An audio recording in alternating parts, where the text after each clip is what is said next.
কওমি মাদ্রাসার আলেম গড়ার কারিগর যেমন বলা হয়ে থাকে মাদ্রাসাগুলা, পাশাপাশি আল হায়াতুল উলিয়া এবং বেফাকুল মাদারিসিল আরবিয়া বেফাক, ঠিক তেমনিভাবে বেফাক এবং হায়াতুল উলিয়া আমাদেরকে আলেম হওয়ার যেমন কারিগর ছিল, ঠিক তেমনিভাবে মূর্খ হওয়ার কারিগর বানাই ছাড়ছে। এবং আমাদের অবনতির মূল কারিগর হইছে বেফাক এবং হায়াত, এই দুয়াটাই। কি জন্য বলতেছেন দেখেন, মনের খুব দুঃখ লাগে। আজকে উলামায়ে কেরামের অবস্থা খুব করুণ, খুব করুণ, খুব খারাপ। মসজিদ এবং মাদ্রাসা ছাড়া তারা অন্য কোথাও কি কোনো সেক্টরে খেদমত করতে পারে? আর এই খেদমত নামের একটা অভিশাপ হয়ে গেছে বর্তমানে। না আছে তাদের পরিবার চালানোর মতো। খুব দুঃখ লাগে ভাই, এগুলো কি বলবো, বলতে মন চায় না। আজকে এই তরুণ সমাজ, যে যুবক পারতো আজকের দিনে কামলা দিলেও 500 টাকা ইনকাম করতে, হ্যাঁ, যে যুবক অন্যদের মতো ব্যবসা বাণিজ্য করেও খেতে পারত, আজকে এই যুবককে জাতির সামনে এমন একটা শিক্ষিত হিসাবে গড়ে তুলতেছেন যে শিক্ষিত ওই মূর্খের সাথেও পেরে ওঠে না। যে শিক্ষিতর চেয়ে ওই মূর্খটাই দিন দুনিয়াতে ভালো চলে।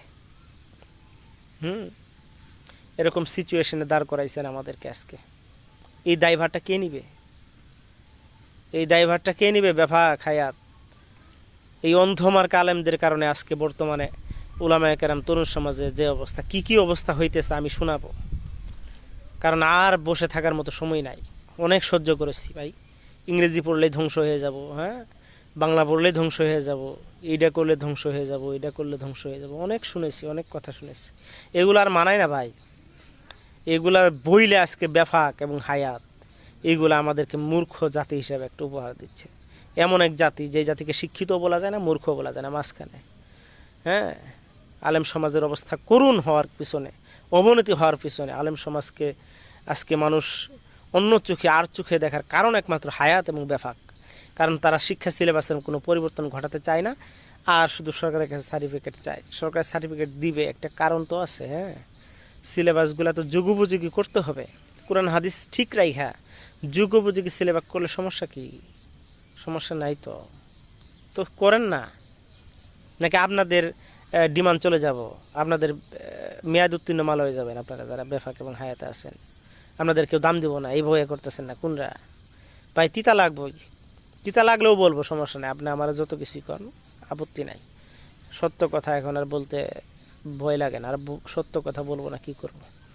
হায়াত বেফাকে সিলেবাস পরিবর্তন করেন না। একটা স্কুলে কলেজে ছেলে পেলে ইন্টার পাস করার পরে অনার্স থেকে বিভিন্ন সাবজেক্ট ওয়ারি পড়তে পারে। হ্যাঁ, কেউ আরবিতে চাইলে আরবিতেও ভালো দক্ষ হইতে পারে। কেউ যদি তাফসির বিষয়ে পড়তে পারে তাও পড়তে পারে, ইসলামিক স্টাডিজ নিয়ে পড়তে পারে তাও পড়তে পারে। আমাদের এখানে কি রাখছেন আপনি? আমরা কি আরবিতে বাংলা সব কিছু মিলিয়ে দক্ষ হওয়ার পর কি আমরা এই বিজ্ঞান বিষয়ে, সায়েন্স বিষয়ে আমরা পড়তে পারতেছি না তো? আমরা কি অর্থনৈতিক বিষয়ে কোনো কিছু পড়তে পারতেছি না তো? আমাদেরকে ব্যবসা বাণিজ্য অর্থাৎ কারিগরি শিক্ষা আমাদেরকে কি শিখাইতেছেন? কিচ্ছু শিখাইতেছেন না।